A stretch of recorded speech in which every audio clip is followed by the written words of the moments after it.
dès le premier jour où je suis entrée dans la vie de mon mari, j'ai su que sa mère n'était pas une femme facile à vivre.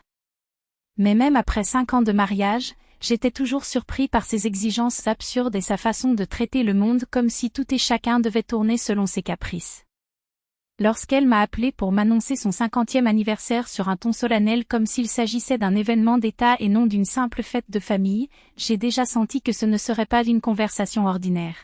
« Ce n'est pas un anniversaire de plus, ma fille », a-t-il déclaré avec l'autorité de quelqu'un qui n'accepte pas les répliques. C'est 50 ans de vie, une date qui mérite un cadeau à la hauteur de mon importance. Je restais silencieux, attendant qu'elle me propose des bijoux ou un voyage extravagant, mais la suite me laissa sans voix. « Je veux que vous et mon fils me donniez 500 000. En espèces, pas de bibelots. 500 000, et c'est tout. » Pendant un moment, j'ai cru avoir mal entendu. 500 000 ? Une fortune qui, pour nous, représentait des mois d'économie, de sacrifices et de planification minutieuse juste pour couvrir les dépenses de base, l'école de notre fils, les factures de la maison, la nourriture à la fin du mois. Ma voix s'est brisée et tout ce que je pouvais balbutier était des mots, tandis que mon cœur battait à tout rompre. Comment pouvait-elle demander une telle somme aussi naturellement, comme s'il s'agissait d'une faveur insignifiante ? Mon mari, qui écoutait tout à côté de moi, a simplement détourné le regard, comme s'il s'attendait à ce que je résolve cette impasse par moi-même. Cette attitude m'a encore plus blessée. L'indignation grandissait en moi, mais je me retenais, je ne voulais pas m'offrir le plaisir d'un scandale au téléphone. Réfléchissons-y, répondis-je sèchement en raccrochant avec une boule dans la gorge et une amère certitude, ce ne serait pas la dernière fois que j'entendrais parler de ce cadeau.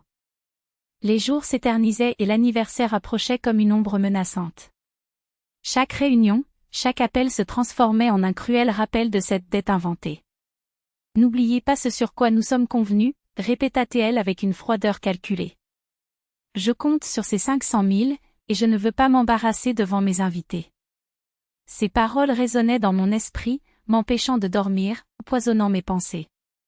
Pendant ce temps, mon mari évitait le sujet, justifiant avec un cynisme qui me bouleversait, « C'est pas grave, il vaut mieux ne pas discuter avec elle. Ça sauve les nerfs. » Mais ce n'était pas une question de nerfs. Il s'agissait d'un demi-million de reais, une somme qui, si nous la remettions, nous laisserait sans réserve, sans vacances, sans aucune sécurité.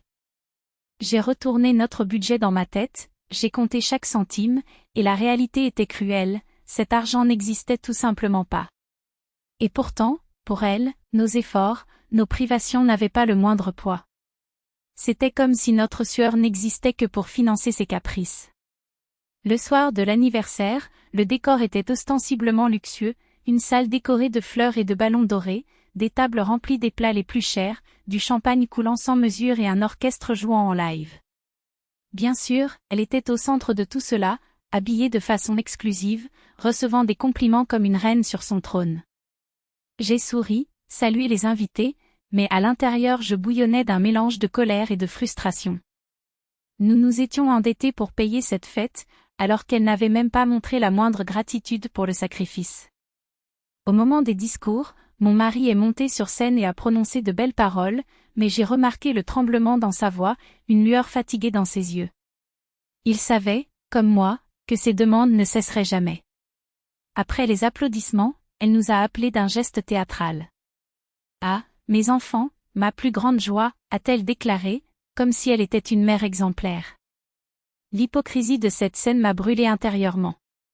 Alors qu'elle montrait les cadeaux coûteux qu'elle avait reçus, bijoux, sac à main de créateur, grosse enveloppe d'argent liquide, aucun regard de reconnaissance ne nous a été adressé. Puis je me suis souvenu du pot de cornichons maison qu'elle m'avait offert des mois auparavant, comme s'il s'agissait d'un grand geste. À ce moment-là, quelque chose en moi s'est brisé. À la fin de la fête, nos regards se sont croisés. Dans la sienne, j'ai vu la satisfaction arrogante de quelqu'un qui croyait avoir gagné.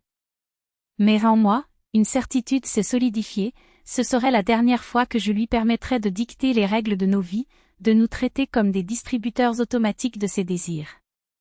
À ce moment-là, j'ai trouvé la force de dire que ça suffit. Dès lors, tout allait changer et cette fois, ce ne serait pas en sa faveur.